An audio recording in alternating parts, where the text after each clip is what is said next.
बिस्मिल्लाहिर्रहमानिर्रहीम अस्सलाम वालेकुम। Welcome to my YouTube channel novel readers hub. मैं हूँ आयत फ़ातिमा। कैसे हैं आप सब लोग? आप सबका बहुत शुक्रिया दोबारा से चैनल कर रिजॉइन करने का। जैसे कि आप सबको पता है कि तबीयत काफ़ी ख़राब रही, जिसकी वजह से नॉवेल्स में गैप आता रहा और कुछ गेस्ट भी आए हुए थे। तो अब मैं फिर आपको बताती चलूँगी, इंशाल्लाह अब रोज़ के रोज़ नावल अपलोड होगा। सो आप लोग भी अपनी मौजूदगी का भरपूर इजहार किया करें कमेंट सेक्शन में आके। आज हम जो नावल पढ़ रहे हैं, ये देख लें कितना खूबसूरत टाइटल है, ब्यूटीफुल सी मॉडल। और इतना खूबसूरत सा येलो सा इसने ड्रेस पहना हुआ है। ये देखें, चूड़ियाँ देखें कितनी खूबसूरत है। येलो और वाइट का कॉम्बिनेशन तो वैसे भी बहुत खूबसूरत, आंखों को बहुत अच्छा लगता है। ये देखें जनाब, इनकी चूड़ियाँ गोल्डन और येलो में। ये देखें जनाब। तो टाइटल तो हो गया, तो अब मैं आपको थोड़ी सी स्टोरी की थीम बताऊं। स्टोरी सेकंड मैरिज बेस्ड है। एक ऐसी लड़की की कहानी है जिसके माँ बाप जो है ना, वो हयात नहीं होते, मतलब डेथ हो गई है। वो लड़की अपनी दादी को संभालती है, सिर्फ उसकी दादी ही उसके साथ होती हैं। तो बहुत छोटी सी उम्र में वो अपनी दादी को भी संभालती है, घर को भी संभालती है, और ना लोगों के ना रिश्ते भी करवाती है।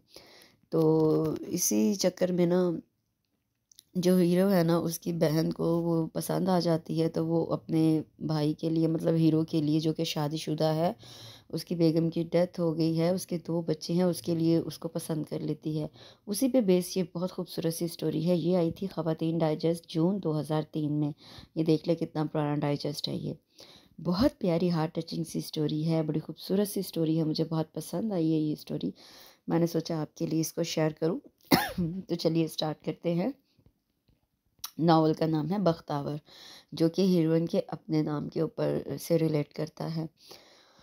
और जनाब, राइटर है फ़ाखरा जबीन। ये देखें जी, ये ये भी कितनी खूबसूरत सी ड्राइंग बनी हुई है, बहुत प्यारी सी। ये देखिए, आय हाय क्या करूं, खाली बर्तन खड़क रहे हैं टनाटन, एक आना तक मेरे पास नहीं। मौत का फरिश्ता भी आए तो हाथ जोड़ दूं उसके सामने कि मियाँ अगले महीने तक के लिए उठा रखो, ज़रा कमेटी निकल आए। मर मरा गई बुढ़िया तो किसी को मुंह दिखाने लायक ना रहूंगी। कहाँ से होगा कफन दफन, सर झाड़ मुंह फाड़ तो कब्रिस्तान रुखसत करने से रही। या अल्लाह तू ही मददगार है, दो चार सांसें और डाल दे। वह दादी की चारपाई के गिर्द चकराती फिर रही थी। कुछ देर पहले खाना खाते उच्छू लग गया था। खांसते खांसते दादी की सांस ही उखड़ गई। बख्तावर के तो हाथ पांव फूल गए। दो चार धप लगाए, पुष्ट सहलाई, सीना दबाया, पानी के कतरे मुंह में टपकाए। सांस तो चल निकली, लेकिन आंखें अभी भी बंद थीं। रात के उन कब्रों पर आंसू निछावर करती, रोती कुरलाती, और नैया से गले में खड़खड़ाहट सी सुनाई दे रही थी। उसे मौत का गम था ना खौफ। 28 साल की उम्र में माँ बाप और बहन की मौतें भुगता चुकी थी। दिल पत्थर हो गया था। परेशानी थी तो ये कि जेब में धेला तक न था। रात के किसके सामने हाथ फैलाती, कौन कफन दफन का इंतज़ाम करता, ऐसा कौन सगा ना बैठा था। हाँ, लानत मलामत करने वाले बहुत से उठ खड़े होते हैं। हाँ, होंगे कुछ दिल वाले भी, सखी हातिम ताई की कब्र पर लात मारने वाले। लेकिन दादी को खैरात का कफन पहनाती, ये भी उसे मंजूर कहाँ था। इज्जत आन वाली थी, कोई क्या गुजरा खानदान ना था उसका, बस वक्त चक्कर दे गया था। मौत का जालिम पंजा मोहब्बतों और सहारों को दबोच ले गया। घर खंडर बन गया, दिल कब्रिस्तान। हर रोज़ क्या क्या दफन नहीं करती थी। छोटी बड़ी हजारों कब्रें थीं दिल में। रात गए उन कब्रों पर आंसू निछावर करती, रोती कुरलाती, और फिर सब्र का भारी पत्थर एक एक कब्र पर रखती जाती। आज की रात भी बहुत जालिम थी, कई खौफ डर साथ लेकर आई थी। वो भी डटी रही। बड़ी बहादुरी और दिलेरी से दरवाजे की चौखट पर बैठे उसने दादी के नीम मुर्दा चेहरे से नजर ना हटाई थी। बड़ी जीदारी से उसकी लंबी लंबी सांसें गिनी थी। बड़ी सफाकी से उसकी अधखुली आंखों की सफ़ेदी में जिंदगी की रमक तलाश की थी। उसे लगता था मौत दबे पाँव आएगी बगैर आहट के। उधर आंख झपकी, उधर वो दादी को दबोच लेगी। सुबह की सफ़ेदी फैलने लगी थी जब दादी कराही। बख्तावर की आंखों के साकत पपोटों ने हरकत करने से साफ इनकार कर दिया था। पुष्ट पर दरवाजे की चौखट खूब सी गई, पैर सुन और बेजान। दादी ने कराहकर उसे पुकारा। तब उसके मुंजमद वजूद में हरकत हुई। दोनों पैरों पर अपने जिस्म का बोझ डालते हुए वह तफाकुर से दादी की तरफ बढ़ी थी। गोया मौत को शिकस्त खुद उसी ने दी हो। दादी पानी पी लो। दादी को सहारे से पानी पिलाते हुए उसके लहजे में थकावट का शायबा तक ना था। कमाल करती हो खाला तुम भी, लड़का खूबसूरत हो, लड़का खूबसूरत हो। अरे अपनी लड़की को भी तो देखो, आंखें छोटी, नाक मोटी, ठीक नासा कदर, दबता हुआ रंग। कहाँ से ढूंढ लाऊं मैं उसके लिए खूबसूरत सा लड़का। और लड़के भी तो हूर परी मांगते हैं। एक हफ्ते में 5वां चक्कर लगा था उसका, मगर रजिया की अम्मा ने लड़के की तस्वीर देखते ही नाक मुँह चढ़ाई तो वो बोले बगैर न रह सकी। हद कर दी तुमने भी बख्तावर, हज़ारों में एक है मेरी रजिया, तेरी ही आंखों में टीड़ है जो उसकी नाक मोटी और आंखें छोटी लगती हैं। हूँ आ गई कहीं से बड़ी आंखों वाली। हमें नहीं पसंद ये भैंस जैसे दीदे, जैसे अल्लाह ने दिए हमें मंजूर। बड़ी आंखें हो या छोटी, बस नजर आना चाहिए। रजिया की अम्मा के तो पतंगे ही लग गए थे। बख्तावर कह कर पछताई। बड़ी मुश्किल से समझा बुझा कर उन्हें टाला, बुक्कल मारी और घर से निकल आई। रास्ते में आए हर पत्थर को ठोकर से उड़ाया, चप्पल में फंसे पैर धूल मिट्टी में अट गए। पता नहीं किस पर गुस्सा आ रहा था, मुंह ही मुंह में बड़बड़ाती दरख्तों की छाया तले चलती चली गई। अल्लाह जाने क्यों मरने लगे हैं लोग गोरी चिट्टी चमड़ी पर। अच्छा खासा कमाऊ लड़का भी उन्हें पसंद नहीं। कहाँ से लाऊं उनके मन चाहे कवारे इकलौते नंदों के सिरे से वजूद ना हो। सास का मरहुमा होना ज़रूरी, देवर जेठ की भी कोई पख ना हो। वह लड़का आसमान से गिरा हो या ज़मीन से उगा हो, हर किस्म के रिश्ते से पाक। शीशम के दरख्तों की लंबी कितार से परे नहर बहती थी। वो सड़क किनारे से हटकर दरख्तों का सहारा लेती नहर किनारे आ बैठी। चुल्लू भर पानी के छिपा के मुंह पर मारे कुल्ली की और चप्पल उतार कर गंदे संदे पैर कानों कान भरी नहर में उतार दिए। न जाने कितनी देर यूं ही खाली जहन बैठी नहर के पानी पर उतरते दरख्तों के साए तकती रही। कभी कभार लबों से आह निकल जाती। हाय अल्लाह की मार तुझ पर बख्तावर, इस बीमार दादी की आह लगेगी, रोज़े क़यामत कान खींचे जाएंगे। अल्लाह तौबा, लेकिन मैं भी क्या करूं, निकलना पड़ता है, 2 वक्त की रोटी भी तो खानी है। वो फिर से अफसरदा हो गई। पाँव पानी से वापस खींचे, धुल धुलाकर निखर से गए थे। मलमल के दुपट्टे से खूब रगड़ रगड़ कर साफ किए, चप्पल पहनी और संभल संभल कर कदम उठाती सड़क पर आ गई। भूख से पेट में आग सी लगी हुई थी। घर में दाखिल होते ही दादी को आवाज़ लगाई, जवाबन आवाज़ उभरी। सुकून का सांस लिया, कमरे का दरवाज़ा खोला तो नीम तारीकी में दादी की आंखों से देखते ही जगमगाने लगी। कुछ खाया है? वो दादी पर झुक गई। उसने मेज़ की तरफ इशारा करते हुए असबात में सर हिलाया। पड़ोसन खाने पीने को कुछ दे गई थी। उसने चारपाई के साथ रखे मेज़ पर पड़े बर्तन देखकर अंदाज़ा लगाया। दिल ही दिल में ममनून हुई। दादी की तरफ से दिल को तसल्ली हुई तो अपनी पेट पूजा की फिक्र हुई। बेताब कदमों से बावर्ची खाने में दाखिल हुई। बत्ती जलाई, चिंगेर ढूंढी, खाली मुंह चढ़ाती हुई हांडी देगची धुली धुलाई जैसे सुबह छोड़कर गई थी। हाय वो थक कर पीढ़ी पर गिर गई। कौन सा जन्म देने वाली बैठी थी यहाँ जो पका कर रखती। फिर भी उम्मीद थी, क्योंकि पड़ोसन कभी कभार दाल हांडी चढ़ा जाया करती थी। जिन दिनों ज्यादा फारिग होती बख्तावर पर तरस खा लेती थी, उन दिनों वो खुद उम्मीद से थी। कहाँ उसके लिए इतना तरद्दुद करती। वो कितनी ही देर घुटनों में मुंह छुपाकर रोती रही। आज भी यूं ही किया, रोई, खूब रोई, फिर थका कर खुद ही चुप हो रही। 2 घूंट पानी पिया, आग जलाई, मुट्ठी भर दाल पकने के लिए रखी, 4 रोटियों का आटा गूंदा। जब तक दाल पकती वो सहन में झाड़ू लगाने लगी थी। घर में फैला सन्नाटा झाड़ू की शराब शराब के साथ सिमटता चला गया। ठक ठक किसी ने इजलत में दरवाज़ा खटखटाया। वो अपने ही ख्यालों में उलझी, बुरी तरह चौंकी और फिर झाड़ू छोड़कर उठ खड़ी हुई।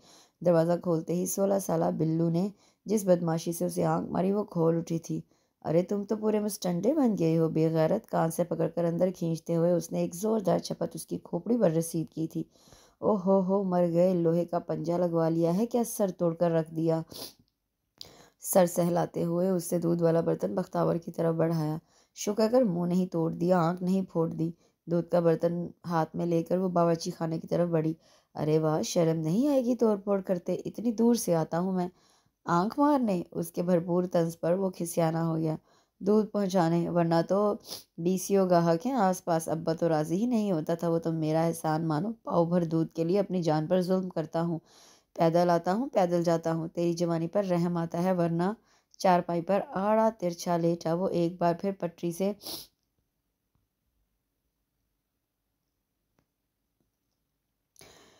उतरने लगा। बावर्ची खाने से बाहर आती बख्तावर की हंसी छूट गई। बड़ा ढीठ है तू, एक से एक फन्ने खां को तीर की तरह सीधा कर दिया, लेकिन तेरी ज़बान काबू में ना आई। मैं तो पूरे का पूरा काबू में आ सकता हूँ, मुट्ठी में समा सकता हूँ, तुझे घुर ही नहीं आते। दफा दूर, ले पकड़ अपना बर्तन और 2 मिनट में नज़रों से दूर हो जा। सचमुच का गुस्सा आ गया मुझे, तो तेरा निशान भी ना मिलेगा यहाँ। बिल्लू को बाजू से पकड़कर खींचते हुए दूध का खाली बर्तन उसके हाथ में थमाया और फिर बाहर की तरफ धकेल दिया। हा हा, कदर ना जानी बेकदरा, वो बड़ी अफसुर्दगी से गुनगुनाता हुआ दहलीज पार कर गया था। क्या नाम है आपका? बख्तावर। किसी के साथ आई हैं? नहीं, दादी बीमार है, रात भर खांसी नहीं रुकती, उसके लिए दवा लिखवाने आई हूँ। साथ बैठी खातून के हर सवाल का जवाब बड़े तहम्मुल से देते हुए वो उसकी और अपनी वक्त गुजारी का सामान कर रही थी। क्या करती हो? कपड़े सीती हूँ और रिश्ते करवाती हूँ, उसकी आखिरी बात पर सवाल करती खातून ने ताज्जुब से उसे देखा। सुनहरी आंखों वाला सादा साफ सुथरा चेहरा कोई चालाकी मक्कारी या यारी नजर ना आ रही थी, जो अमूमन रिश्ता करवाने वाली माइयों के चेहरे पर सबत हो चुकी होती है। बख्तावर ने बराबर बैठी खातून की बोलती बंद होने पर गर्दन घुमाकर देखा तो उसके चेहरे पर तो उस पर नजरें जमाए बैठी खातून खज्जल सी होकर हंस दी। मैं देख रही थी कि इतनी कम उम्र में भी रिश्ते करवाए जा सकते हैं। मजबूरी हो तो इंसान क्या नहीं कर सकता। उसका लहजा पुख्ता और अंदाज में लापरवाही थी। कब से कर रही हो ये काम? 2-4 साल हो गए। कपड़े सी कर घर घर देने जाया करती थी। हर घर के मसले मसाइल से आगाह, हर परेशानी से वाकफियत। मोहल्ले की एक खातून बेटी के रिश्ते के लिए परेशान थी, दूसरी बेटे के रिश्ते के लिए। ज़रा कोशिश की, लड़के की माँ को लड़की के घर का रास्ता दिखा दिया, बात बन गई, फिर सिलसिला ही चल निकला। वो दादी के नुस्खे को की तह को दबाते हुए बताती चली गई। सुनो, कभी मेरी तरफ भी चक्कर लगाओ ना, ये मेरा कार्ड है, इस पर घर का पता दर्ज है। बख्तावर की नज़रें कार्ड पर फिसलती चली गईं। सर उठाए तो आंखों में हैरानी थी। पोश इलाके की खातून इस मामूली क्लिनिक में? मेरी मुलाजमा एडमिट है यहाँ, बस उसी को देखने चली आई थी। तुम आना ज़रूर, मैं अपने भाई के लिए सख्त परेशान हूँ। तफसील तो घर आने पर ही बताऊंगी, लेकिन इतना कह दूँ, उसका घर बस गया तो तुम्हें मुंह मांगा इनाम दूंगी। वो पर्स संभालती उठ खड़ी हुई थी। बख्तावर हाथ में पकड़े कार्ड पर दर्ज पता दोहराती रही। कोई 1-1.5 घंटे बाद वो दवाइयों का शापर थामे घर में दाखिल हुई तो पड़ोसन आपा फरखंदा उसे देखते ही उठ खड़ी हुई। शुक्र है कि तुम आ गई, बच्चों के स्कूल से आने का वक्त हो रहा है, मुझे घर जाकर खाना भी पकाना है। बहुत शुक्रिया आपा, खुदा जानता है तुम्हारी वजह से मुझे दादी की तरफ से कोई फिक्र नहीं रहती। वो उनके साथ ही दरवाजे तक चली आई। वो तो ठीक है, लेकिन मैं कहती हूँ कि कुछ अपने लिए भी सोचो। दादी की तबीयत इन दिनों कुछ ठीक नहीं लगती। अल्लाह भली करे, लेकिन बात सोचने की है। दादी के बाद तुम्हारा क्या बनेगा? आपा फरखंदा तो जैसे उसका कलेजा ही नोच डाला था। ऐसी बातें मत करो आपा, मेरा दिमाग पहले ही घूम रहा है। उससे उलझकर कदरे तलखी से आपा को टोका तो वो बस तवील सांस लेकर सर झटकती दरवाजे से बाहर निकल गई। क्या सोचूं अपने बारे में? और फिर मेरे सोचने से होगा क्या? वो थकी मांदी कमरे में आ गई। मिल जाए कोई आंखों का अंधा लूला लंगड़ा, 2 बोल निकाह के पढ़ लूँ, आधी उम्र दादी की सेवा में कट गई, आधी उसकी खिदमत में काट लूँगी, और भला किसकी नज़र पड़ेगी मुझ पर? वो बड़बड़ाते हुए दादी को सहारा देकर उठाने लगी। दादी ने खुमार आलूद आंखें खोलकर उसे देखा, फिर इशारतन पूछा, क्या हुआ? कुछ नहीं दादी, सब ठीक है, और जो नहीं ठीक वो भी हो जाएगा। बस तू धोखा मत देना, अल्लाह के बाद तेरा ही आसरा है। उसने दादी के दोनों हाथ अपने हाथों में जकड़ लिए। समाज से महरूम दादी उसके हिलते लबों से मफहूम अख्ज़ करती रही। कुछ समझी कुछ ना समझी, बस अपने नहीफ और नातवा बाजू उठाकर उसे समेट लेने की कमज़ोर सी कोशिश करने लगी। उसने भी जैसे थक कर दादी के सीने पर सर रख दिया था। सुन बिल्लू, एक काम करेगा? कौन सा काम? ये सूट लेता जा, रास्ते में आरफा के घर दे देना। ना, मेरे पास टाइम नहीं, आज ज़रा जल्दी जाना है। फूला फूला सा चेहरा, खफा खफा सा लहजा, दोनों हाथ पुश्त पर बांधे वो ज़रा रुख मोड़े खड़ा था। क्या हुआ तुझे? बख्तावर ने उसके सामने आते हुए बगौर उसे देखा। कुछ नहीं, बर्तन खाली करके मुझे जल्दी दो। वो एक बार फिर रुख मुड़ गया। बख्तावर को गुस्सा आ गया। ले पकड़, चारपाई से खाली बर्तन उठाकर इसने बिल्ली को खींच मारा था। अरे अरे, बचाते बचाते भी वो खुद को तो ना बचा सका, अलबत्ता बर्तन गिरने से बचा लिया था।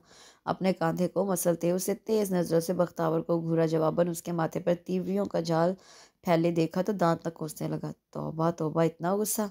देख बिल्लू, मुझे तंग किया तो तेरी हड्डी पसली एक कर दूंगी। उसका मिजाज बहुत चिड़चिड़ा हो गया था। बिल्लू की फजूल हरकतें खून खौलाने लगती थी। तंग कहाँ कर रहा हूँ? मैं तो ये पूछ रहा हूँ कि तुम्हारी नज़र ठीक है? क्यों, क्या हुआ मेरी नज़र को? मेरा मतलब है ठीक से दिखाई तो देता है ना? और वो उसकी फजूल से सवाल पर गुस्सीली नज़रों से उसे घूरती रही। अच्छा बता ज़रा, कितनी उंगलियां हैं? अब कि वो तड़क गई थी। चबा डालूंगी तेरी ये सूखी सड़ी 3 उंगलियां। बस भाग निकल अब, मस्खरा कहीं का, मेरी बिनाई से तुझे क्या लेना देना, भले से 2 के 4 और 3 के 6 नजर आते हों। उसके कड़वे कसीले लहजे पर बिल्लू ने शिकायती नजरों से उसे देखा और फिर पाँव पटकता हुआ दरवाजे से बाहर निकल गया। वो मुंह ही मुंह में गालियां बकती चारपाई पर आ बैठी। पता नहीं कभी कभार क्यों इतना सताने लगता है। छटांग भर का लड़का है और दरवाज़ा खटाक से खुला था। उसने सर उठाकर देखा, बिल्लू दरवाजे के बीचों बीच खड़ा था। नया सूट सिलवाया था, आज पहले दिन पहनकर सीधा यहाँ आया था। खुशबू लगाई, बालों में तेल लगाया। यार दोस्त कह रहे थे, बिल्लू आज तू पहचाना नहीं जा रहा। बेबे ने जब तक 7 मिर्चें नहीं मार दी घर से निकलने नहीं दिया, और तुझे तो इतना भी महसूस ना हुआ कि बिल्लू आज बदला बदला सा लग रहा है। तो सचमुच बहुत कठोर है, वो रंजीदगी से कहते हुए बाहर निकल गया। बख्तावर चंद लम्हे दरवाजे की खाली चौखट को घूरती रही, फिर माथे पर हाथ रखकर पछताई। आए हाय, कैसी गर्क होती हूँ अपनी सोचों में, ज़रा खबर ना हुई बेचारा बिल्लू, इसीलिए तो खफा हो रहा था। और मैं नादान बच्चे की खुशी को महसूस ही ना कर सकी। उसे अफसोस होने लगा। चल खैर, कल आएगा तो मना लूंगी, खुद को तसल्ली देते हुए वो चारपाई पर चित लेट गई। नजरें ऊपर उठाई, आसमान बिल्कुल खाली, ना कोई पतंग डोलती नजर आई, ना किसी परिंदे ने कलाबाजी खाई। अजीब उजाड़ वीरान सा मंजर था। उसने उकताकर करवट बदल ली। तभी एकदम दादी का ख्याल आया। सेलन ज़दा नीम तारीख से कमरे में लेटी एक बीमार औरत, बेबस, मजबूर, चलने फिरने से कासिर, उठने से महरूम। सोकर उठती तो जागने लगती, जागते जागते थक जाती तो फिर सो जाती। इस हफ्सदा कमरे में जहाँ रात को सोते हुए बख्तावर का दम घुटता था, बूढ़ी दादी न जाने कैसे दिन से रात और रात से दिन करती थी। 1000 बार छत की कड़ियाँ गिनती होगी, दरवाजे से आती रोशनी की लकीरों से हिसाब रखती होगी, आने वाले लम्हों का, जाने वाली घड़ियों का। हाय हाय, क्या सोच ना आती होगी दिल में, क्या कुछ ना याद करती होगी। तन्हाई में बढ़ाया अजाब, बुढ़ापा अजाब बनकर उतरा है उस पर, और मैं ऐसी नादान का मकल बदबख्त, 2 वक्त का खाना खिलाकर समझती हूँ हक अदा हो गया। लाना तो तुझ पर बख्तावर, अपनी आग पर संवारने के लिए भी उसका एहसास ना किया, मरने से पहले ही कब्र में डाल दिया उसको। कोई चाबुक सा लहराया, वो हड़बड़ा कर उठ बैठी, तेजी से कमरे की तरफ भागी।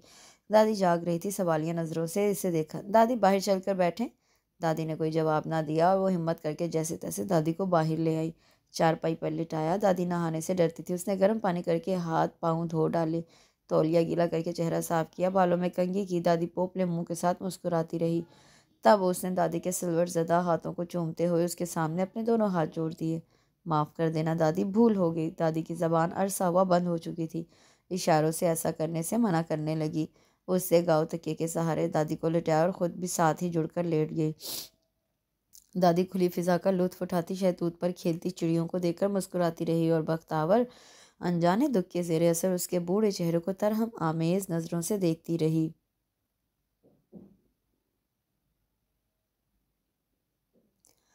देख बिल्लू, इस पूरी दुनिया में कितने लोग बसते हैं, अरबों खरबों तो होंगे ना, लेकिन मेरी दुनिया में कौन है? कौन कौन है? एक दादी, एक ये पड़ोसन, और एक तू। बस 3 लोगों को कायनात बनाए बैठी हूँ। यही 3 लोग मेरी जागीर हैं, यही मेरा मालो मता। अब बता, क्यों तू क्यों डाका डाल रहा है मेरे माल पर? मेरी जागीर छीनकर कहाँ का राजा बन बैठेगा तू? कि इतने दिनों से घर की दहलीज पार नहीं की? आज वो खींच खांच कर बिल्लू को घर लाई थी। शाम का वक्त था, सन्नाटा काट खाने को दौड़ रहा था, और बिल्लू था कि अभी तक जबान को ताला लगाए बैठा था। सुन सुन बिल्लू, क्या क्या मुझे जानता नहीं किन किन बखेड़ों में फंसी हूँ? एक पैर घर में, एक तो दूसरा घर से बाहर। ना दिमाग ठिकाने रहता है, ना अकल। और तूने इतनी छोटी सी बात को दिल पर ले लिया। इतने दिनों से घर की दहलीज पार नहीं की, खाम का परेशान किया मुझे। और क्या कम बखेड़े हैं जो हक, हाँ, इतनी लंबी तकरीर करने से बेहतर था कोई हल्का फुल्का गीत गा लेती। आजा मोरे बालमा, तेरा इंतज़ार है, या फिर वो रूठे हो तुमको कैसे मनाऊं पिया। बिल्लू बोलो तो बख्तावर को सर पीटने पर मजबूर कर गया। होता कोई मेरे जैसा तो ज़रूर गाती। अब क्या, कल के बच्चों को बालमा और पिया बनाती फिर? वो उसके सर पर चपत लगाती उठ खड़ी हुई। नायमा की बात पक्की हो गई। आज मिठाई देकर गई थी, सुबह से तेरे लिए संभाल रखी है। आज भी घर नहीं आते तो उठाकर कूड़े में डाल देती। बरामदे में मेज़ पर धरी प्लेट से कपड़ा हटाकर उसकी तरफ चली आई। हैं, सच इतना प्यार करती है मुझसे? बिल्लू की आंखों में शरारत चमकी तो वो ज़रा सा मुस्कुरा दी। भले वक्तों में ब्याही जाती तो आज तेरे जैसा एक बेटा होता मेरा। तू मेरी हसरतों के साथ पलकर जवान हुआ है नादान। प्यार क्यों ना करूँगी तुझसे? सारी मिठाई कड़वी कर दी। चल बर्तन में डाल दे, घर जाकर खा लूँगा, तुझसे तो तेरा ही ख्याल ही अच्छा होगा जालिम। खालिस फिल्मी अंदाज बख्तावर का मुंह बन गया। हर वक्त काले की दुकान में घुसा रहता है, इसीलिए दिमाग ख़राब हो गया तेरा। केबल और वीसीआर की कारस्तानी तेरे अब्बा से शिकायत लगाकर तेरी तो दुर्गत बनवाती हूँ मैं। उसने धमकाना चाहा, मगर असर कहाँ पर था। ढीठ बना मुस्कुराता रहा। अब्बा से डरे वो जिसने अब्बा की मार ना खाई हो।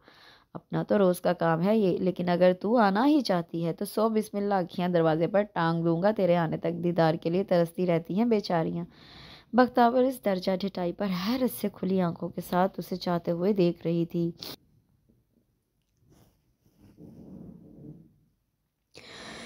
रास्ता काफी तवील था, मगर बिल आखिरकार ठीक गया। जिस वक्त वो उस घर के गेट पर पहुंची, सूरज की किरणें नारंगी रंग में घुल मिलकर अपना वजूद खो चुकी थी। दरख्तों पौधों पर सजे नीम मुर्दा फूल पत्ते रफ्ता रफ्ता सर उठाने लगे थे।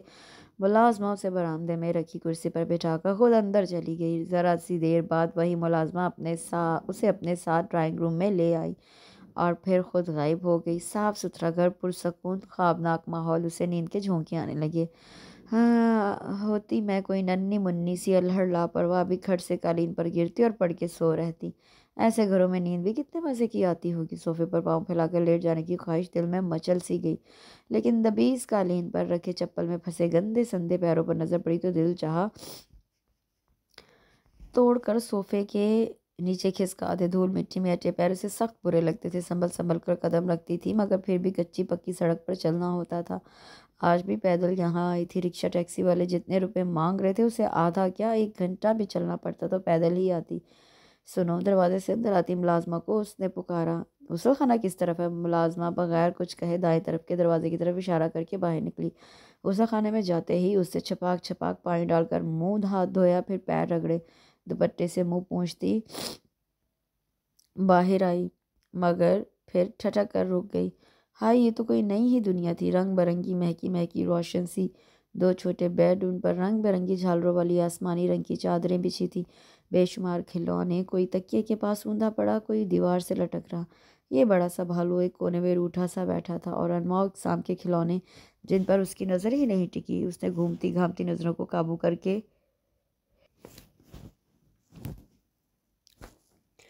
उन 2 बच्चियों पे टिकाया जो उस वक्त कमरे में मौजूद थी। एक छोटी सी थी, अपने सामने कस्टर्ड का प्याला रखे खुद से खाने की कोशिश कर रही थी। चमचा भर के प्याले में से निकलता और मुंह में जाने से पहले खाली। फराक की सारी कस्टर्ड में छुपी जा रही थी। बख्तावर बेख्तियार हंस देता। भी बड़ी बच्ची ने सर उठाया। बमुश्किल 7-8 साल उम्र थी और छोटी को उसकी हरकतों पर रोकने टोकने की बजाय बस उसे टुकर टुकर देखती जा रही थी।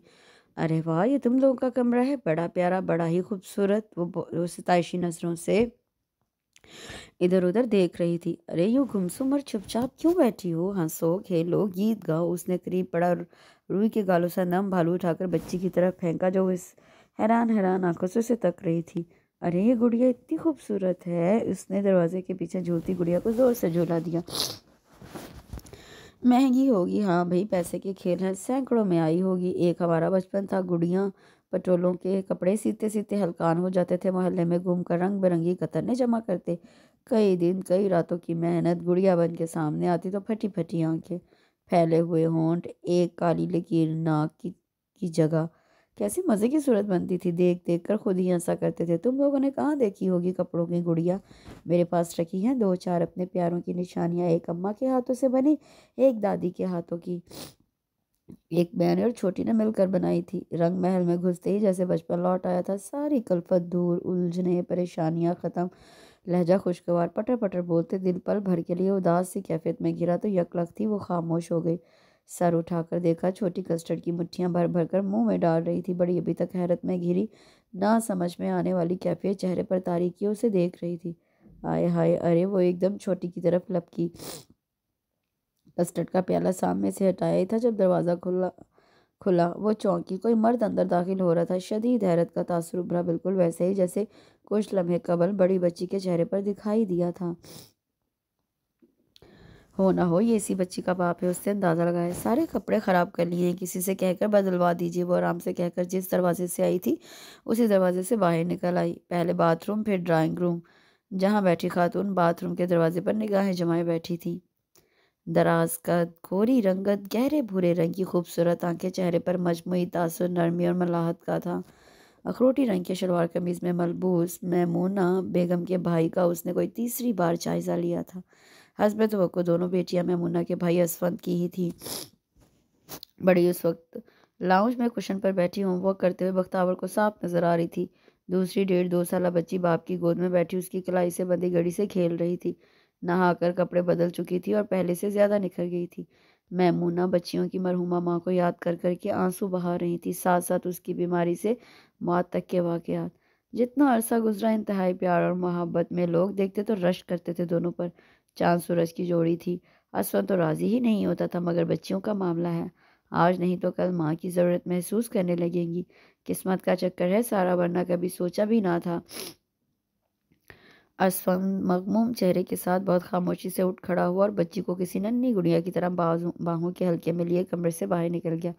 बख्तावर ने एक नज़र उसे बाहर जाते देखा और दोबारा मैमूना की तरफ मतवज्जा हुई। तुमने घर बार देख लिया, इतना अंदाज़ा तो हो गया होगा कि हमारा ताल्लुक किस तबके से है। अच्छे घरानों से मिलना मिलाना है, यहाँ तो बात करते ही लोग मुंह बनाने लगते हैं। खाते पीते घरानों की लड़कियों को कोई मजबूरी आड़े नहीं आती जो ऐसे रिश्तों के लिए रजामंद हो।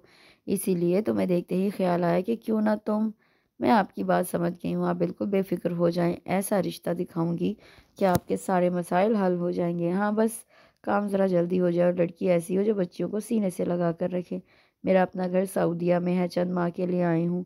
मियाँ के फ़ोन पर फ़ोन आ रहे हैं कि यहाँ गुजारा नहीं, लेकिन मैं चाहती हूँ कि अब के ये काम करके ही जाऊँ।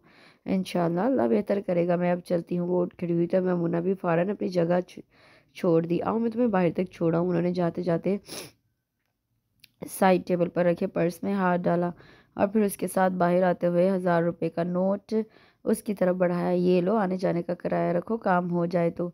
रहने दीजिए, आपकी ख्वाहिश पूरी हो गई तो जो दिल में आए दे दीजिएगा। उसने हस्बे मामूल अपना उसूल ज़ुबान तक लाने के लिए मुंह खोला, लेकिन 1000 रुपये का कड़कता सा नोट ज़ुबान पर चुप की गिरह लगा गया। दलिया खिचड़ी, खिचड़ी दलिया, फ्रूट जूस, यखनी। उसने गहरा सांस लेते हुए नोट थाम लिया। मैं बहुत जल्द दोबारा आऊँगी। उसे अपनी आवाज़ में ताजगी और खनक सी महसूस हुई। वो गेट की तरफ आते हुए अपनी मुट्ठी से झांकते सब्ज नोट को देखकर चुपके चुपके मुस्कुरा रही थी। कौन कहता है पैसे से खुशियां नहीं खरीदी जा सकती? ये देखो ज़रा दादी को। पोपले मुंह में नरम कबाब का टुकड़ा रखते ही कैसे मुस्कुराने लगती है। जहाँ 2 वक्त बददिली से खाती थी, अब 4 वक्त भूख लगने लगी है। सरहाने रंग बिरंगे फल पड़े हैं, हलक खुश्क होने लगे तो जूस का घूंट भर लेती है। मीठे को दिल ना चाहे तो नमकीन बिस्किट हाजिर। आज दोपहर में इतनी गहरी नींद सोई कि दुनिया जहाँ की खबर ना रही थी, वरना तो कभी इधर कबड कभी उधर दिल की बात कहने का मौका उसे कभी कभार ही मिलता था। और फिर उसका था भी कौन, ले देकर बिल्लू मिला था। उसी से हाले दिल कहने लगी। ऐसा नहीं कि उसने 1000 का नोट पहली दफ़ा देखा था, बस सरशारी इस बात की थी कि आज दादी पर खूब खर्च किया था। अपने लिए क्या लाई? बिल्लू सारे ज़रूरी काम भुलाए उसके पास बैठा। कुछ भी नहीं, इस काम में हाथ डाला ही दादी के लिए है। बड़े लोग हैं, सोचा दादी का खर्चा पानी चलता रहेगा, वरना घर इतनी दूर है कि 50 रुपये आने और 50 रुपये जाने में लगते हैं। लेकिन मैं भी एक नंबर की ढीठ, पैदल आई पैदल गई, 100 रुपया बचा लिया। वो अपनी चालाकी पर खुलकर मुस्कुराई तो बिल्लू ने एक नज़र उसे देखकर सर झुका लिया। वो बस कभी कभार ही उसे मगमूम होते देखता था, वरना तो यूं ही मुतमईन शादां फरहां नजर आती थी। चेहरे पर मुस्कुराहट हम वक्त नजर आती। जबान यूं ही तेज तेज चलती रहती थी, लेकिन अंदर कितने गम उसने संभाल रखे थे वो भी ढकी छुपी बात तो ना थी। बिल्लू ना जाने क्यों उसकी मुशक्कत भरी जिंदगी के बारे में सोचता उदास सा बैठा था। क्या हुआ तुझे? बिल्लू का झुका हुआ सर बख्तावर ने ऊपर उठाया। कब तक यूं ही जिंदगी गुजरेगी तेरी, जब तक तू बड़ा नहीं हो जाता? वह शरारती नजरों से उसे देखने लगी। उसकी तरफ से पहली मर्तबा ऐसी शरारत के इजहार पर बिल्लू गड़बड़ा गया था।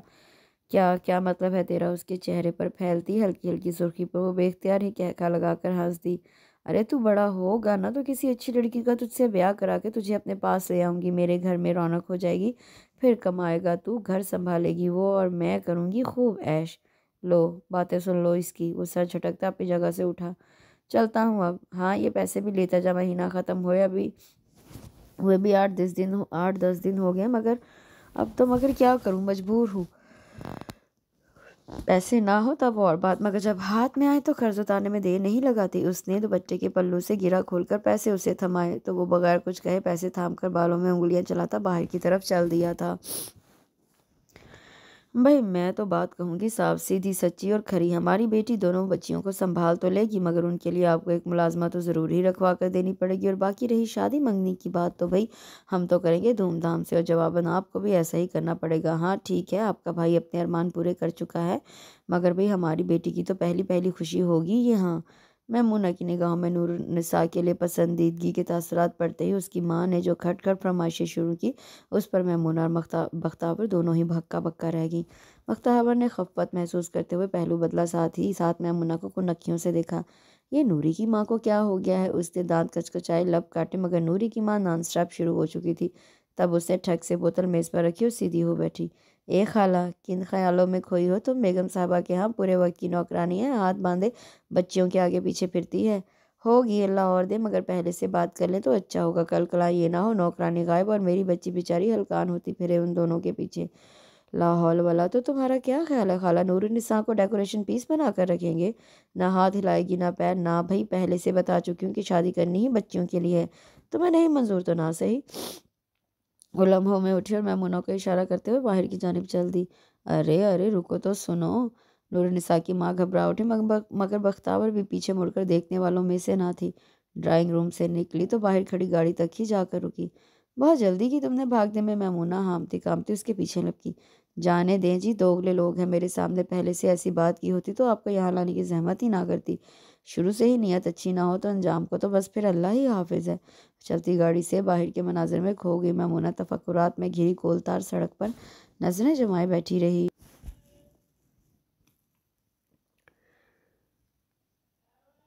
रात भर तेज आंधी ने सोने नहीं दिया। पिछले बरामदे में टीन की छत डाल रखी थी, न जाने कौन कौन सी चीज़ें उस पर बरस बरस कर क्यामा ढाती रहीं। हवा बंद दरवाजे को तोड़ने के लिए अपना सर टकराती रही, फंकारते हुए गर्द गर्द रज गर्द दर्जों से गुजरकर कमरे में घुटन का सामान करती रही।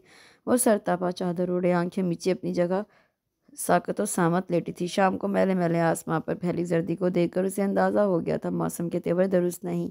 दादी के खाने पीने का सामान कमरे में रखा और सर शाम कमरे में घुस गई। दादी ने हैरत से उसे देखा, फिर इशारा किया। कपड़े क्यों नहीं सी रही? मशीन बंद क्यों पड़ी है? बस यूं ही दिल नहीं चाह रहा। सुबह जल्दी उठ जाऊंगी। सर में दर्द तो नहीं? खैरियत तो है ना? दादी अपनी जगह एकदम परेशान हो गई। वो मुस्कुरा दी। ठीक हूँ बिल्कुल, हट्टी कट्टी, कुछ नहीं हुआ।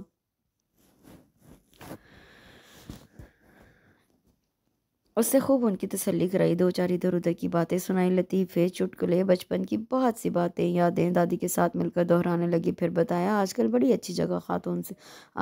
अच्छी खातून से मुलाकात हुई है। उसके भाई के लिए रिश्ता ढूंढ रही हूँ, काम हो गया तो वारे न्यारे हो जाएंगे। दिल की सखी भी हैं और अल्लाह ने भी कोई कमी नहीं रखी। बस दादी दुआ करोगे। तभी एहसास हुआ। उसकी आवाज़ आंधी के शोर तले दब गई। भागकर दरवाज़ा बंद किया, दादी की तरफ पलटी। उन्होंने इशारा किया, अब नींद आ रही है।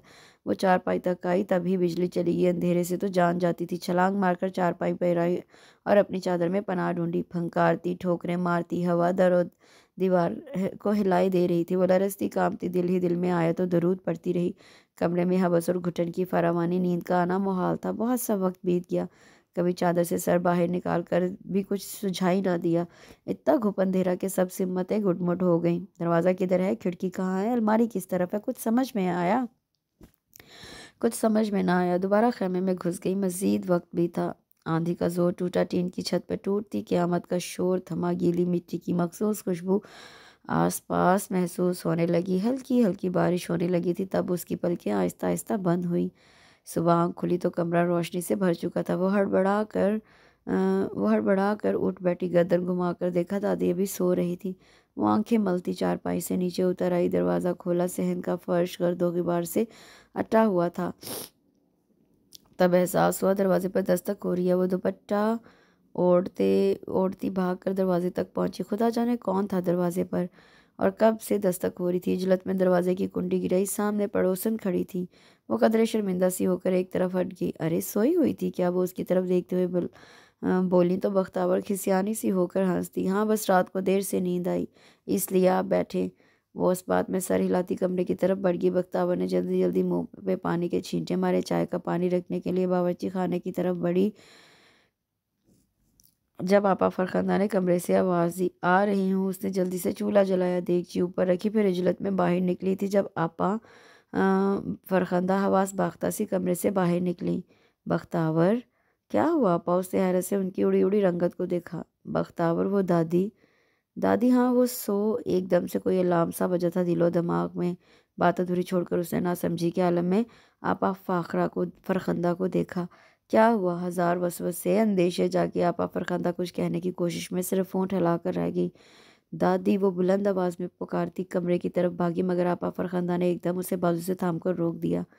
बख्तावर, कमरे में कोई नहीं। ये क्या कह रही हैं? बख्तावर ने हैरत से उन्हें देखा। वो कुछ समझ ना पाई और जब समझी तो बेयकीनी के आलम में उन्हें एक तरफ धकेलती कमरे की तरफ भागी, जिसकी फिजा में मौत सर्द और बेजान पंजे गाड़कर वहां से जा चुकी थी। बस घड़ी भर के लिए आंख लगी थी और वार हो गया। ज़रा सी बेखबरी में मात खा गई। रात के अंधेरे में लूट ली गई तसल्ली, दिलासा, आसरा सब छिन गया। ऐसी कंगाल हुई मैं के बयान से बाहर।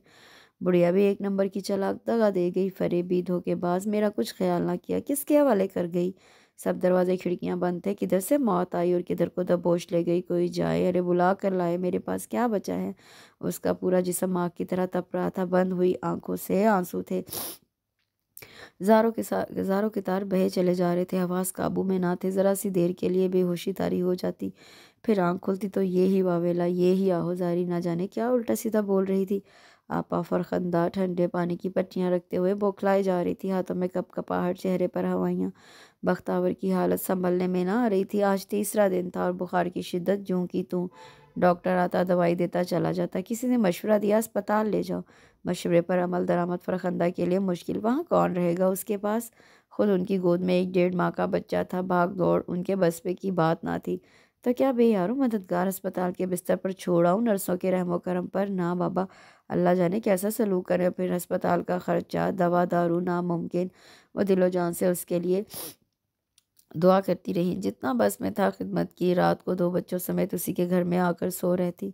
बिल्लू सुबह शाम आता, कई घंटे बैठा रहता। आंखों में हजार वसवसे, लबों पे चुप की मोहर। बस खाली आंखों से इधर उधर सर टकराते, बड़बड़ाते, कुर्लाते देखता रहता। फिर आंखों में मोटे मोटे आंसू लिए वापस लौट जाता। चौथे रोज उसका बुखार टूटा। आंख खुली तो सारा जिस्म पसीने से शराबूर था। उठकर बैठ गई।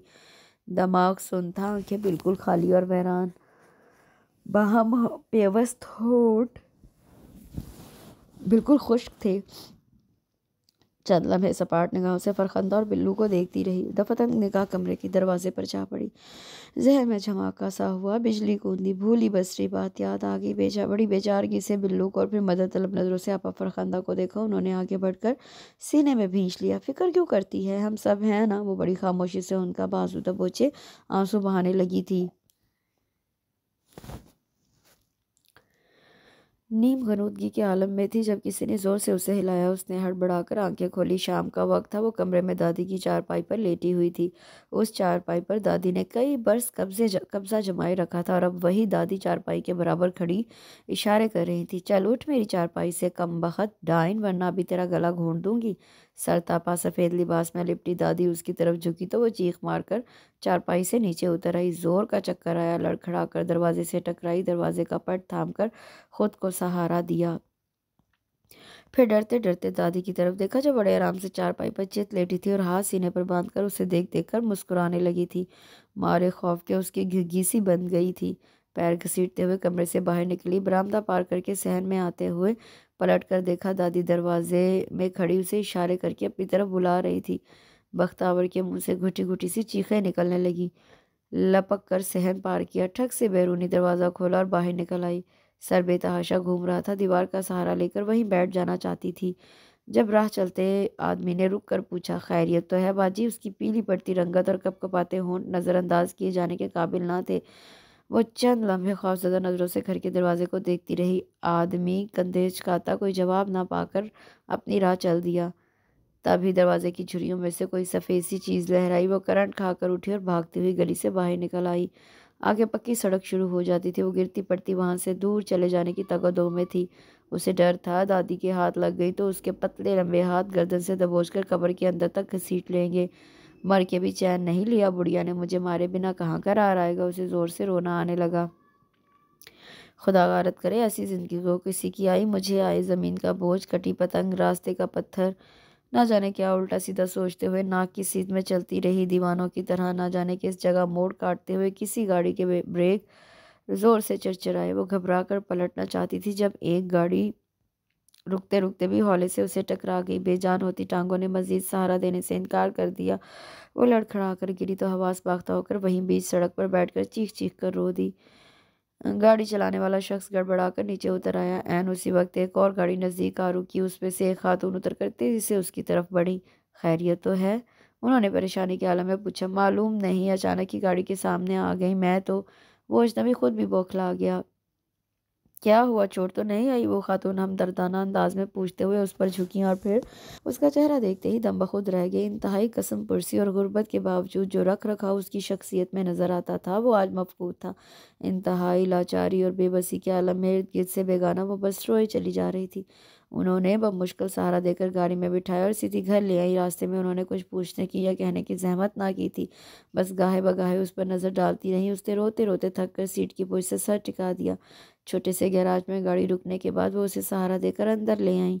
गाड़ी लगने से चोट तो नहीं आई? नहीं। तबीयत ख़राब है क्या? पता नहीं। बेजार सा नहीं लहजा मैमूना बस उसे एक नज़र देख कर रह गई। बुखार है शायद। मैमूना ने फिर खदशा जाहिर किया। पता नहीं, लेकिन मेरा सर फट जाएगा आज। वो दोनों हाथों में सर थामे सोफे पर गिर गई। बेजाब हैरान परेशान सी उसके करीब आकर खड़ी हुई।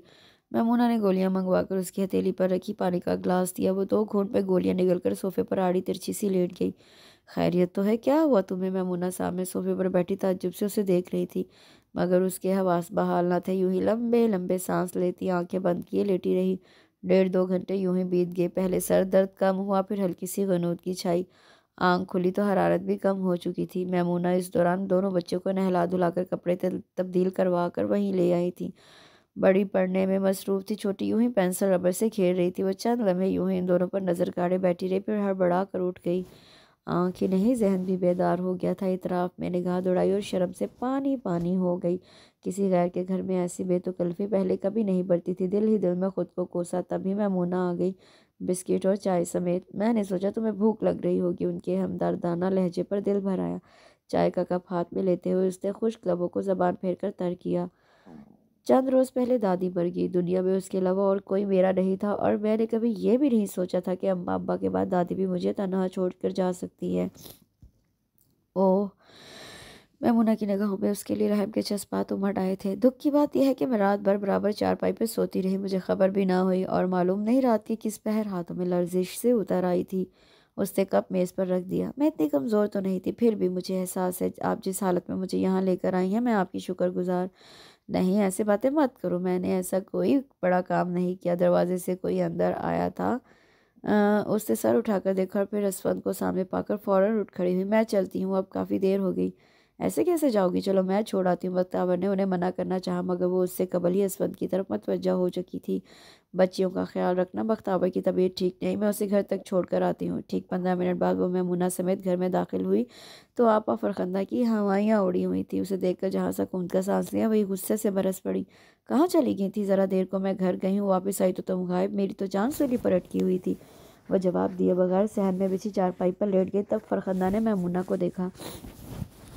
मैं बख्तावर को छोड़ने आई थी। उन्होंने हल्के से मुस्कुराकर वजाहत की। अच्छा अच्छा, मैं तो बहुत फिक्रमंद हो रही थी। दादी की मौत का बहुत सदमा लिया है, इतने दिन से बीमार है। मैं अपना घर बार बाल बच्चे छोड़े तब से यही हूँ। आप उसकी बस यूं ही जान पहचान है, कोई ख़ास रिश्ता नहीं, मैमूना ने कहा, और फिर फरखंदा की चाय की दावत पर शुक्रिया कहते हुए वापस लौट गई। एक रिश्ता लाई हूँ, नाम बख्तावर, उम्र 28 साल, शक्ल सूरत काबिल कबूल, ज़माने की बेपनाह सख्तियों के बावजूद रूह का गुदास कायम है। हालात की कुरख्तगी ने दिल की नरमी को हड़प नहीं किया। गुर्बत के बेरहम पंजों ने प्यार मोहब्बत खलूस की दौलत पर डाका नहीं डाला। रिश्तों से महरूमी ने दिल की वसत पर पहरे नहीं बैठाए। माँ की दूरी ने वजूद में ममता भर दी है। बाप से दूरी ने शफकत बरतना सिखा दिया। भाई का ना होना बाहिम्मत और दलेर बना गया। बहन की जुदाई ने ज़ब्त और सब्र से नवाज दिया। दुनियावी धुन दौलत के नाम पर फूटी कौड़ी नहीं, दुख दर्द मुफलिसी यतीमी से माला माल है। जहेज के नाम पर आरजुओं हसरतों तमन्नाओं और अपने पन के सिवा कुछ साथ ना लाएगी। कोई मुतालबा, कोई तकाजा नहीं, कर ही नहीं सकती कि कुदरत ने इस काबिल ही नहीं छोड़ा। हाँ, बस पनाह चाहिए, एक आसरा दरकरार है, एक साहिबान की ज़रूरत है, बस। और कुछ भी नहीं। ज़बरदस्ती गोद में चढ़कर बैठी मिज़राब को कारपेट पर बिठाकर वो उठी और बगैर निगाह उठाए पैर घसीटती दरवाजे से बाहर निकल गई। ड्राइंग रूम में बैठे नफूस साकित और सामत थे। उनके पास बोलने के लिए कुछ नहीं रहा था, बस एक गंभीर चुप थी, एक जामिद सन्नाटा था जिसने अगले कई रोज तक असफंद हाउस के दरो दीवार को अपने हिसार में लिए रखा था। असफंद हाउस के छोटे से लॉन की क्यारियों में खुले सुर्ख फूलों का रंग हर रोज़ से कुछ ज़्यादा निखरा हुआ था। मोतिया और कली की खुशबू से भरी मखमूर हवा पौधों की शाखों पर लंदे फूलों को यहाँ से वहाँ तक बिखेर रही थी।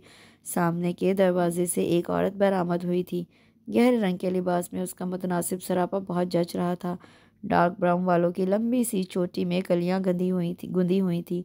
दमकती हुई शफाफ सुनहरी रंगत और सुर्ख होंठों पे खिलती मुतमिन सी मुस्कुराहट उसकी खुशहाली की दलील थी। छोटी सी बच्ची को गोद में लिए वो उसके साथ मुसलसल शोखियों और शरारतों में मसरूफ थी। उसके पीछे एक मर्द चला आ रहा था। ब्लैक पैंट और सफ़ेद शर्ट में मलबूस मर्द की वजाहत देखने से ताल्लुक़ रखती थी। शर्ट की आस्तीनों के बटन बंद करते हुए मुसलसल मुस्कुराने के साथ साथ उस औरत पर फिक्रे भी उछाल रहा था, जिस पर उस औरत का नकरई कहकहा बुलंद होता तो फिज़ा में खुशगवारियत मज़ीद बढ़ जाती। तभी कहीं से एक बच्ची भागते हुए आई थी और फूलों का एक खूबसूरत गुलदस्ता उस औरत की तरफ बढ़ाया, जिसे मर्द ने फ़ौरन आगे बढ़कर थामना चाहा, मगर बच्ची चीख उठी थी। यह मामा के लिए है क्या और मेरे लिए? मसनूई गुस्सा दिखाते हुए अचानक ही उस मर्द की निगाह गेट की तरफ उठी थी और गेट के ऊपर से झांकते सर को देखकर वो बेख्तियार चौंका था। ओह, हु आर यू? पंजों के बल खड़ा वो नौउम्र लड़का हल्की सी घबराहट के साथ सीधा हो गया था, मगर बदस्तूर गेट के सामने खड़ा रहा था। क्या बात है? गेट खोलते हुए उस मर्द ने पूछा तो वो लड़का 2 कदम आगे बढ़कर घर के अंदर झांकने लगा। तभी वो औरत उस तरफ मुतवज्जा हुई और उस लड़के पर नज़र पड़ते ही वो खुशगवार अंदाज में मुस्कुराते हुए उसकी तरफ बढ़ी। अरे बिल्लू, ये तुम हो ना? उसके लहजे में महसूस की जाने वाली खुशी थी। अगले ही पल वो उसके साथ अंदर चली आई। ये असफंद है मेरे शौहर। और असफंद, ये बख्तावर ने तारुफ कराने के लिए मुंह खोला, मगर फिर खिलखिलाकर हंस दी। बिल्लू, क्या कहकर तारुफ करवाऊँ तुम्हारा? लहजा मैंने खेज था। बिल्लू का चेहरा एकदम सुर्ख पड़ गया। ये असफंद, ये मेरा मैका है। उसने बड़े मान से बिल्लू की तरफ देखा। इतने बहुत से दिनों में एक ये ही मुझसे मिलने, मेरी खैर खबर लेने आया है। मेरा और उसका जो रिश्ता है उसका कोई नाम नहीं, बस खलूस और मोहब्बत के जो रिश्ते हुआ करते हैं वो सब उसी के साथ वाबस्ता हैं। बहुत खुशी हुई बिल्लू, तुम्हें देखकर। आते रहा करो। बख्तावर, तुम्हें देखकर बहुत खुश हुई। ये मुझे अच्छा लगा। असफंद ने काबिल कदर निगाहों से उसे देखा और फिर बख्तावर की तरफ मतवज्जा हुआ। तुम लोग बैठकर बातें करो, मैं ज़रा बच्चियों को बाहर घुमा लाता हूँ। वो मिज़ाब और मिज़राब दोनों को साथ लेकर गाड़ी की तरफ बढ़ गए थे। आपा फरखंदा के इसरार पर वो असफंद हाउस में आई तो मैमुना कुछ मेहमानों के साथ ड्राइंग रूम में बैठी थी। मुलाजमा उसे टीवी लाउंज में ले आई, जहाँ मिज़ाब और मज़राब दोनों मौजूद थीं। वक्त गुजारी के लिए वो मिज़ाब को पास बुलाकर उसे यूं ही इधर उधर की बातें करने लगी। छोटी बहन का ख्याल रखती हो? उसके पूछने पर वो झीम कर मुस्कुरा दी। तुम बड़ी हो ना, तो ख्याल रखा करो उसके खाने पीने का, उसके कपड़ों का। ये देखो, दूध की बोतल यूं ही पड़ी है। गर्मियों के दिन हैं, दूध जल्दी फट जाता है। मुलाजमा की नज़र ना पड़ी तो मिज़राब यूं ही उठाकर मुंह में डाल लेगी। फ्रिज में रखा हूँ? उसने पूछा तो बख्तावर ने जवाबन इस्बात में सर हिला दिया। वो बोतल उठाकर दरवाजे की तरफ बढ़ी थी, मगर फिर पलटकर उसकी तरफ आ गई। आंटी, फूफो बता रही थी आप हमारे लिए मामा ढूंढ कर लाएंगी। हाँ, तो क्या अब तक नहीं मिली? हसरत और इश्तियाक मिज़ाब की सुनहरी आंखों से यकलक थी। उमड़ आया। माँ बहुत मुश्किल से मिलती है चंदा, और कभी तो ढूंढने से भी नहीं मिलती। आखिर में उसने खुद कलामी की थी, मगर मिज़ाब चौंक गई। तो क्या हमें भी नहीं मिलेगी? अल्लाह ना करे। वो चौंक कर सीधी हुई। क्यों नहीं मिलेगी? मैं खुद ढूंढ कर लाऊंगी। जल्दी करें ना आंटी, मुझे रात को बहुत डर लगता है। मामा के बगैर नींद नहीं आती। मिज़ाब बात करते करते एकदम रो दी। बख्तावर एक लम्हे के लिए सन्नाटे में रह गई। उसे लगा था उसके सामने मिज़ाब नहीं, बख्तावर खड़ी है। तारीक रातों की तन्हाई से खौफज़दा बख्तावर। उससे बिजली किसी तेज़ी से उठकर उसे सीने में भींच लिया। वो मज़ीद ज़ोर ज़ोर से रोने लगी थी। मत रो ना चंदा, रोते नहीं। वो उसे साथ लिए सोफे पे आ बैठी। उसे चुप करवाने की भरपूर कोशिश की। मुंह चूमा, बाल संवारे, पुछ थपकी, तभी कोई इजलत में अंदर आया। मिज़ाब। असफंद ने अजहद हैरत से बख्तावर की गोद में बिलखती मिज़ाब को देखा और बिजली की सी तेज़ी से उसकी तरफ बढ़े। क्या हुआ है? मिज़ाब उसके पास से उठकर बाप से लिपट गई। मिज़राब डरी सहमी बाप की टांगों से चिमट गई। असफर ने मुश्किल मिज़ाब को चुप करा के कमरे में भेजा। मिज़राब को उठाकर प्यार किया, चेहरे पर ज़बरदस्ती की मुस्कुराहट से जाकर उसे नॉर्मल करना चाहा, मगर जहन बख्तावर की तरफ मतवज्जो था, जो अब दोनों हाथों में सर दिए बैठी थी। क्या हुआ था मिज़ाब को? वो उसके ऐन सामने सोफे पर बैठते हुए परेशानी से पूछ रहे थे। उसे माँ की तलाश है, वो कह रही थी। मामा के बगैर नींद नहीं आती, वो कह रही थी। उसे रात को बहुत डर लगता है। उसकी मध्यम आवाज़ असफर बमुश्किल सुन सका। रात बहुत भयानक होती है, अंधे भिखारी के खाली कशकोल जैसी। उसमें डर और खौफ के सिक्कों के सिवा कुछ नहीं गिरता। आंखों के गोशे से आंसू निकले। ये मिज़ाब ने कहा, असवद के लहजे में ताज्जुब, आंखों में हैरत। घर के कोने खुदरों में छुपा खौफ निकलकर आंगन में दनदनाने लगता है। वो जैसे कुछ भी नहीं सुन सकी। चीज़ें अपनी शक्ल बदल लेती हैं। सन्नाटे की लंबी जुबान सब आवाज़ों को निगल लेती है। हवा लंबी लंबी सांसें लेने लगती है। तब नींद नहीं आती, तब वाकई डर लगता है। नींद नहीं आती, बिल्कुल भी नहीं आती। वो हौले हौले से कांप रही थी। आंसू कतरा कतरा गिरते हुए आंचल की सिलवटों में गुम होते रहे। कैसी बेचारगी और बेबसी छलक रही थी उसके लहजे से। बेतरतीब लफ्ज़, डूबती उभरती आवाज़ें। असफंद की निगाह उसके चेहरे से न हट सकी। सुर्ख पैरान आंखें, जर्द रंगत, कपकपाते हुए होंठ, अजियत का एक पूरा बाब रकम था उसके चेहरे पर। तभी मैमूना कमरे में दाखिल हुई थी, अंदरूनी सूरत हाल से बेखबर, हशाश बशाश अंदाज में। उन्होंने आते ही दरियाफ्त किया, हाँ भाई बख्तावर, कैसे आना हुआ? बख्तावर ने गुबार आलूद निगाहों से सामने बैठे असफंद और मैमूना को देखा, फिर मिज़राब को, जो उसके हाथ में पकड़ी घर के ताले की चाबियां छीनने की कोशिश कर रही थी। तब उसने ना जाने कैसे कह डाला, एक रिश्ता लाई हूँ। मुझे नहीं मालूम बिल्लू, वो मैंने सब कैसे कह दिया। शायद वो एक रात मुझ पर ऐसी भारी गुजरी थी कि मैं सब मसलहतें भुला बैठी, या शायद रात के उस पहर कातिब तकदीर को मुझ पर रहम आया और उसने ये सब झूंका तो मेरी किस्मत में लिख दिया। या शायद मिज़ाब के आंसू ही भगवान साबित हुए मेरे, और उसके सारे दुख दर्द दूर हो गए। या शायद ये सब यूं ही होना था। बिल्लू ने लुकमा दिया तो वो हंस दी। हाँ ठीक कह रहे हो तुम। उसने सर उठाकर आसमान के किनारों पर उतरते अंधेरे को देखा। ये सब उस तरह और इतनी अचानक हुआ कि मुझे यकीन ही नहीं आता। और तुम्हें पता है, आपा फरखंदा मुझसे नाराज़ हो गई थी। ज़रा ज़रा सी बात पर मेरा ख्याल रखने वाली यहाँ खुद गर्जी दिखा गई। उनका ख्याल था मैंने सारे एहसान भुला दिए और उनकी बहन की बजाय अपना घर बसा लिया। नहीं, अब वो अक्सर तुम्हें याद करती हैं। और तुम? बख्तावर ने उसकी आंखों में झांका। मैं तुझे भूला ही कब हूँ? बिल्लू ने पूरी सच्चाई से इतराफ़ किया। तू तो मेरी सहेली थी ना, हर बात तुझसे कह लिया करता था, वो बातें भी जो अम्मा से नहीं कह सकता था। बिल्लू अफसुर्दा हो रहा था। थी क्यों कह रहे हो? मैं अब भी तुम्हारी सहेली हूँ, तुम्हारा जब दिल चाहे तुम। नहीं, अब वो बात नहीं रही। ज़्यादा आने जाने लगा तो वो तुम्हारा साहब खामखा मुझसे जलने लगेगा। बिल्लू ने बाल संवारे, कॉलर झाड़े, मूड बदलने की एक बेख्तियारी कोशिश। बख्तावर ने तवील सांस खींचते हुए उसकी शौक सी मुस्कुराहट को देखकर सोचा, वैसे अब भी कम कम आया करूँगा, आखिर तुम्हारा मैका हूँ, कदर तो नहीं गंवानी ना। वो खुद को अक्लमंद साबित करने की कोशिश कर रहा था। बख्तावर चुपचाप मुस्कुराती रही। तब वो जाने के लिए उठ खड़ा हुआ। बख्तावर उसे छोड़ने गेट तक आई। असफन साहब अच्छे तो हैं ना? गेट से बाहर कदम निकालते हुए वो एकदम पलटा। अच्छे? वो शख्स मेरे लिए देवता है बिल्लू।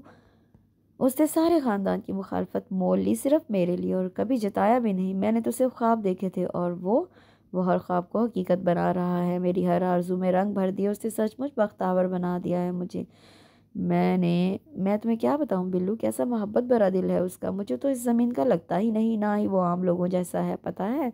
वो बिल्लू की तरफ ज़रा सा झुकी। वो रब की तरफ से मेरे लिए ख़ास तोहफ़ा है, बहुत ही ख़ास। उसके जिगर जिगर करती आंखों में ऐसी रोशनी भरी थी कि बिल्लू दिल ही दिल में उसे नजर बद से महफूज रखने की दुआएं करने लगा था। मैं दुआ करूँगा तू हमेशा खुश रहे, बिल्लू ने खुलूस मुस्कुराहट के साथ कहा, और फिर बाहर निकल गया। वो चंद लम्हे उसे अंधेरे में गुम होते देखती रही, फिर पलटकर अंदर की तरफ आ गई। अंधेरा हर तरफ फैल चुका था और मुलाजमा सारे घर की रोशनियां जला रही थी। सफ़ेद दूधिया रोशनी में चमकते दरो दीवार, फूलों की खुशबू से महका आंगन। वो सरशार होकर मुस्कुरा दी। टीवी स्क्रीन पर रंग बिरंगी तस्वीरें थिरक रही थी, जिनका साया सामने की दीवार पर पड़ रहा था। वो लाउंज में दाखिल हुई तो किचन से बर्तनों की खनक सुनाई दे रही थी। मुलाजमा डाइनिंग टेबल पर बर्तन लगा रही थी। सुनो, मिजाब के लिए फिरनी बनाकर फ्रिज में रखी थी, वो ज़रूर निकाल लेना। और कबाब साहिब के आने पर तलना, ठंडे कबाब उन्हें सख्त बुरे लगते हैं। मिज़राब की तबीयत कुछ ठीक नहीं, इसलिए मैं खुद कुछ बना लूँगी। मुलाजमा को हिदायत देकर वह वज़ू करने के लिए वॉशरूम की तरफ बढ़ गई। जब तक बच्चे और असवद नहीं आते वो शुक्राने के कुछ नफल पढ़ सकती थी। और सजदा शुक्र तो मुझ पर तमाम उम्र के लिए वाजिब हो चुका है। जान मास पर खड़े होते हुए खलूस दिल से नियत बांधते उसने बस एक लम्हे के लिए सोचा, फिर खुदा के सामने सबसजूद हो गई। इसके साथ इस खूबसूरत सी हार्ट टचिंग सी स्टोरी का इख्तिताम होता है। काइंडली कमेंट सेक्शन में ज़रूर बताइएगा कि आपको ये नावल कैसा लगा। आपके एक कमेंट्स का मुझे इंतज़ार रहेगा। कल इंशाल्लाह एक नए नावल के साथ हाजिर होंगी। दुआ में याद रखिए, अपना बहुत सा ख्याल रखिए। अल्लाह हाफिज़।